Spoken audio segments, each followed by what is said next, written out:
جی،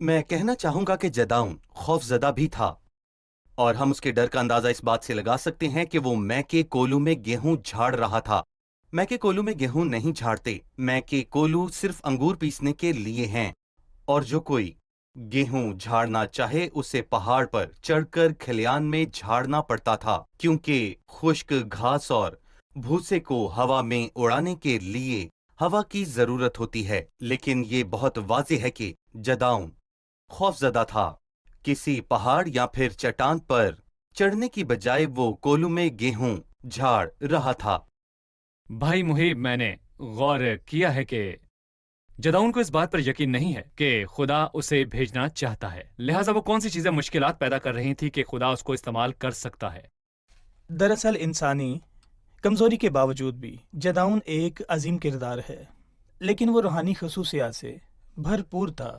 تو ہم نے دیکھا کہ جب وہ بیٹھا ہوا تھا تو وہ اپنا نہیں بلکہ وہ اپنے بھائیوں کے بارے میں سوچ رہا تھا جو کہ بھوکے تھے اور کوئی معاش ڈھونڈ نہیں پا رہے تھے، اور اس نے گیہوں چرایا نہیں تھا، وہ اس کا گیہوں تھا اور وہ میک کے کولو پر بیٹھا اسے جھاڑ رہا تھا تاکہ اسے چھپا دے۔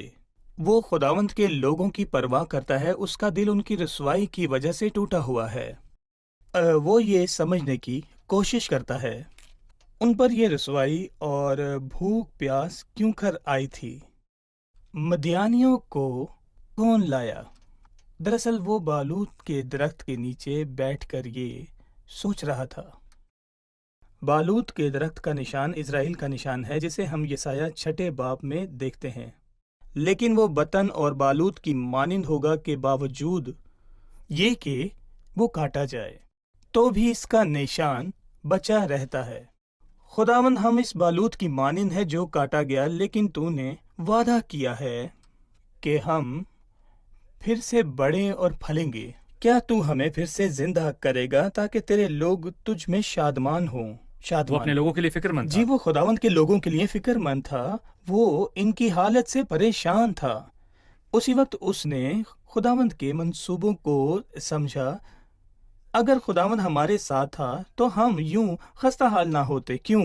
اگر خداوند ہی ہمارے ساتھ ہے تو ہم پر یہ حادثے کیوں گزرے، اور اس کے وہ سب عجائب کام کہاں گئے جن کا ذکر ہمارے باپ دادا ہم سے یوں کیا کرتے تھے؟ کہ مجھے محسوس ہوتا ہے کہ خداوند ہمارے ساتھ نہیں ہے، مجھے ایسا لگتا ہے کہ اس نے ہمیں چھوڑ دیا ہے۔ پر اب تو خداوند نے ہمیں چھڑا دیا ہے اور ہم کو مدیانیوں کے ہاتھ میں دے دیا ہے۔ جدون کمتر محسوس کر رہا تھا، اسے حالات پر افسوس ہو رہا تھا، اسے افسوس ہوا۔ اس نے کہا خداوند میں جانتا ہوں کہ اس کی وجہ ہم ہیں۔ وہ خداوند کو نہیں بلکہ خود کو اور اپنے لوگوں کو قصوروار ٹھہرا رہا تھا۔ نتیجے میں مدیان اسرائیل پر قابض ہوا۔ اس کا نتیجہ یہ نکلا کہ مدیان اسرائیلیوں پر قابض ہوا۔ ناظرین، ہم یہاں پر ایک چھوٹا سا وقفہ لینا چاہیں گے اور پھر واپس آ کر مہمانوں کے سوالات کے ساتھ حاضر ہوں گے۔ آپ اپنے سوالات لکھ کر ہمیں ضرور بھیجیے، ہمارے ساتھ رہیں۔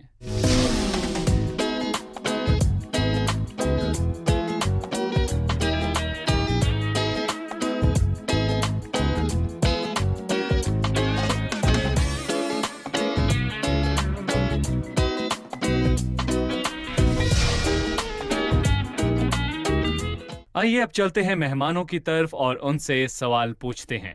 جی، قضات کی کتاب کے مطالعہ کے دوران ہم نے دیکھا کہ جنہیں خداوند استعمال کرتا ہے کسی منفرد ذاتی صفت یا ہنر کے مالک نہیں ہیں۔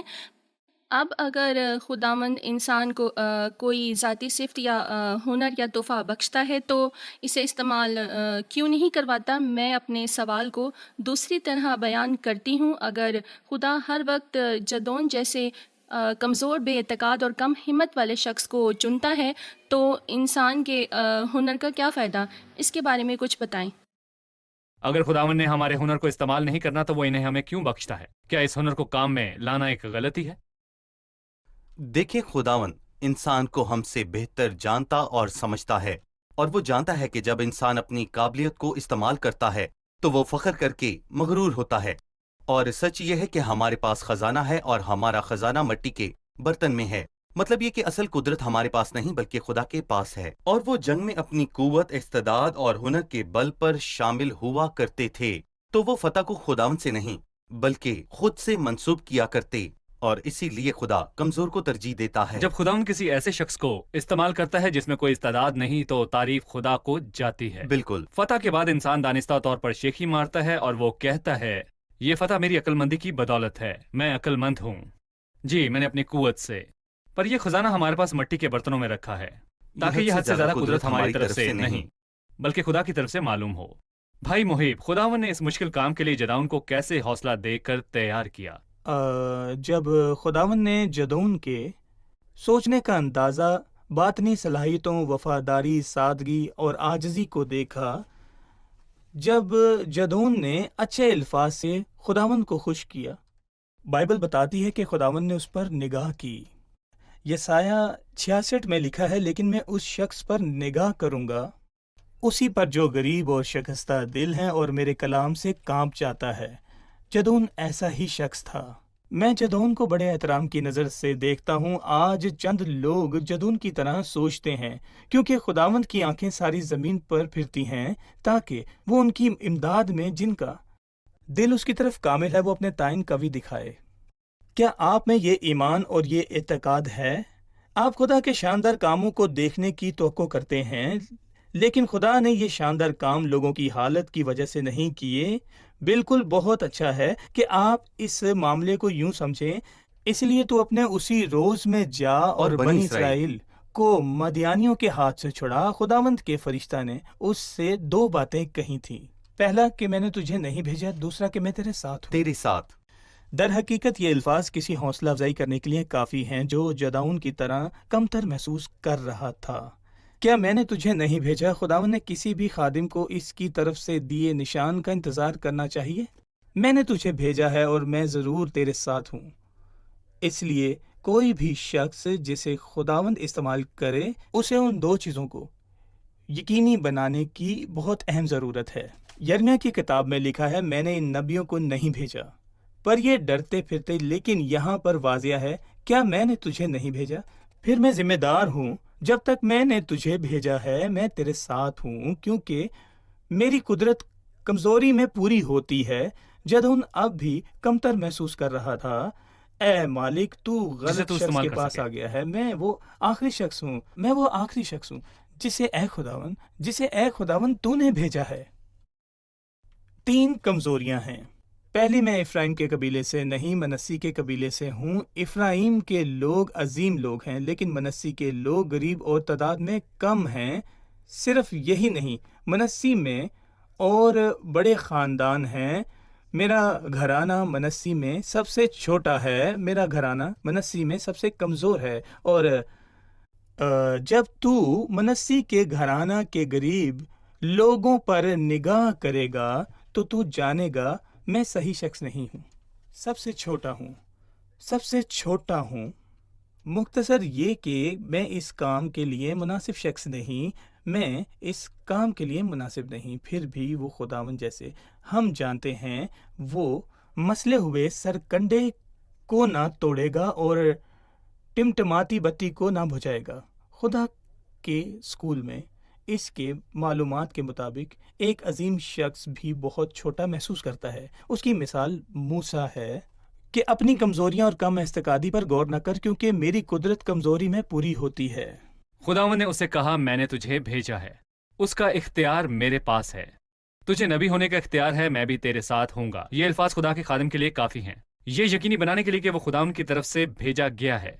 بھائی، وہ یہ یقینی بنانا چاہتا تھا، اس نے اس کی تصدیق کے لیے ایک نشان مانگا۔ مجھے اس کی خداوند سے اس کام کی تصدیق کرنے کی درخواست کے متعلق بتائیں۔ جب اس نے یہ پہلا دن بیان کیا تو خداوند نے محض اس کی حوصلہ افزائی کرا کر یہ کام نہیں سونپا، بلکہ اس نے اسے اپنی روح سے معمور کیا۔ روح سے معمور کیا، وہ روح القدس سے معمور کیا گیا۔ صحیح۔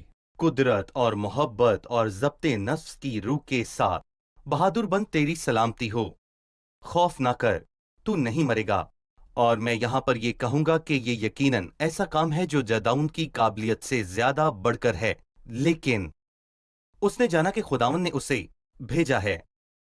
اور اس کے بعد جدعون حیران ہوتا ہے کیا خدا نے مجھے نہیں بھیجا؟ دراصل یہ جداؤن کے ایمان کی کمی ہے. وہ اچھا شخص ہے اور وہ کوئی بھی قدم خداوند کی مرضی کے بغیر اٹھانا نہیں چاہتا، اور اس لیے وہ اس کی یقین دہانی کرتا ہے. سو اس نے خداوند سے ایک کے بعد دوسرا نشان مانگا، کیونکہ خداوند چاہتا ہے کہ ایماندار جانے کہ وہ کیا کرنے والا ہے، اور اس کا دل قائم ہے تو اسے سلامت رکھے گا، کیونکہ اس کا توکل تجھ پر ہے. اور خداوند کی رفاقت کے بغیر کسی بھی جگہ جانا مناسب خداوند نہیں. اور وہ سفر اور کام کتنا خوبصورت ہوگا جس میں میرا خداوند ہمیشہ میرے ساتھ ہو. بھائی محیب، آپ اس نشان کے بارے میں ہمیں بتا سکتے ہیں جو جداؤن نے مانگا تاکہ جان سکے کہ خدا اس کے ساتھ ہے؟ پہلے تو اس نے اس سے کہا کہ مجھے کوئی نشان دکھا، مجھ سے تو ہی باتیں کرتا ہے. وہ جا کر قربانی لے کر آیا. چھوٹی چھوٹی غلطیوں کے باوجود خداوند کے فرشتوں نے اس کی بہت حوصلہ افزائی کی اور یہ اس کا ہدیہ قبول کیا. اس کی قربانی آنکھ سے بھسم ہو گئی اور خداوند کا فرشتہ اس کی نظر سے غائب ہو گیا. سو جدون کو یقین ہو گیا کہ وہ خداوند سے خداوند سے بات کر رہا تھا. جب وہ غائب ہوا تو ایک معجزہ ہوا اور اس پتھر سے آگ نکلی، گوشت، فطیری روٹی بھسم ہوئی اور قربانی بھسم ہوئی اور خداوند کا فرشتہ غائب ہو گیا. جدون نے یہ جان لیا کہ وہ خداوند کا فرشتہ تھا اور وہ بہت زیادہ خوفزدہ ہوا. اس نے خود کو نااہل محسوس کیا اور اس نے خدا کے سامنے اپنی حالت کو بے تاکیر جانا. کیونکہ یہ مانا جاتا تھا کہ خدا کو دیکھنے کے بعد کوئی زندہ نہ رہتا تھا. بالکل ٹھیک ہے. تو وہ نہایت خوفزدہ ہوا. البتہ خداوند کے فرشتہ نے اس کی حوصلہ افزائی کی اور اس سے کہا کہ خوف نہ کر. دراصل جس خادم کو خداوند استعمال کرتا ہے اس سے دوسروں کو بچانے سے پہلے یا خدا کے کام میں کامیاب ہونے سے پہلے خدا کے ساتھ اپنے رشتے پر یقین کرنا ضروری ہے. خوف نہ کر. خوف نہ کر، تو مرے گا نہیں. اس کا کیا ثبوت ہے؟ ثبوت یہ ہے کہ آگ نے قربانی کو بھسم کر دیا ہے. یہاں پر قربانی اور اطمینان کے بیچ وابستگی پر غور کریں. خدا نے قربانی کو قبول کیا سو اس نے آپ کو قبول کیا. اسی لیے خوف نہ کر، تو مرے گا نہیں، کیونکہ آگ نے قربانی کو بھسم کر دیا ہے. سو اس نے وہاں خوشی منائی اور اس کا مذبح بنایا. خدا کا اور خدا کی قربانی کے حضور قبول ہونے کا نہایت شکر گزار ہے. اسے نہایت اطمینان محسوس ہوا. پھر بھیڑ کی اون کا کیا واقعہ ہے؟ جی، بھیڑ کی اون کا واقعہ. بھیڑ کی اون نجات کا نشان ہے. تب جدون نے خدا سے کہا، اگر تو اپنے قول کے مطابق میرے ہاتھ کے وسیلہ سے بنی اسرائیل کو رہائی دینا چاہتا ہے تو دیکھ، میں بھیڑ کی اون کو کلیان میں رکھ دوں گا. سو اگر اوس فقط اون ہی پر پڑے اور آس پاس کی زمین سوکھی رہے تو میں جان لوں گا کہ تو اپنے قول کے مطابق بنی اسرائیل کو میرے ہاتھوں کے وسیلہ سے رہائی بخشے گا. اور ایسا ہی ہوا. اس نے اون رکھی. جب صبح اٹھا تو دیکھا اون پر اوس پڑی تھی اور آس پاس کی زمین سوکھی تھی. اس نے اون کو دبایا اور نچوڑا، مطلب کہ اون مسیح کا نشان ہے. اوس کا بھر لیا اور اس نے اوس کو نچوڑا اور پیالہ بھر لیا. اس نشان کا پہلا حصہ ہمیں مسیح نجات دہندہ کی زندگی یہ گواہی اس کے تجسم کے ایام میں دی گئی. اون مسیح کا نشان ہے جس سے خدا خوش ہے. باپ نے یہ کہہ کر گواہی دی کہ یہ میرا پیارا بیٹا ہے جس سے میں خوش ہوں. اس کی زمینی زندگی کے دوران فضل بھرپور اس کے تجسم کے ایام میں دی. اس نے غصے کے مطابق بات کیوں کی؟ دوسرے منظر میں ہم بھڑکتے ہوئے غصے کو دیکھتے ہیں. مسیح کا نشان ہے. اور جیسے ہی اس نے درخواست کی تھی فقط اون ہی خشک تھی. اس مرتبہ وہ چاہتا تھا کہ وہ صرف اون خشک رہے اور پاس کی زمین پر اوس پڑے. اس مرتبہ ہم نے یہ نہیں پڑھا کہ ایسا ہی ہوا. یہ وہ جڑ ہے جو خشک زمین سے نکلی، اس پر تمام خوشی منحصر ہے جبکہ آس پاس کی زمین خشک تھی. خدا نے وہ کیا جو فطرت کے خلاف تھا. اس رات کو اس منظر میں مسیح خشک زمین، خشک جگہ پر صلیب پر تھا. سارا قہر اس پر آ نکلا. اس نے کہا، میں پیاسا ہوں. میری قوت ٹھیکرے کی مانند خشک ہو گئی اور میری زبان میرے تالو سے جا لگی. اب وقت ہوا ہے کہ ہم حازن کے پاس واپس لوٹے اور ان سے پوچھے. اگر ان کا کوئی سوال ہے تو وہ پوچھیں. جی. اب ہم جانتے ہیں کہ جداؤن ایک عظیم شخص ہے جو خداوند اور اس کے لوگوں سے محبت رکھتا ہے. لیکن جب خداوند نے اسے کام سونپا، اس نے یقین دہانی کے لیے خداوند سے نشانات مانگے. کیا یہ ایمان کی کمزوری ہے؟ کیا جداؤن کا نشانات کی درخواست کرنا ایمان کی کمزوری ہے؟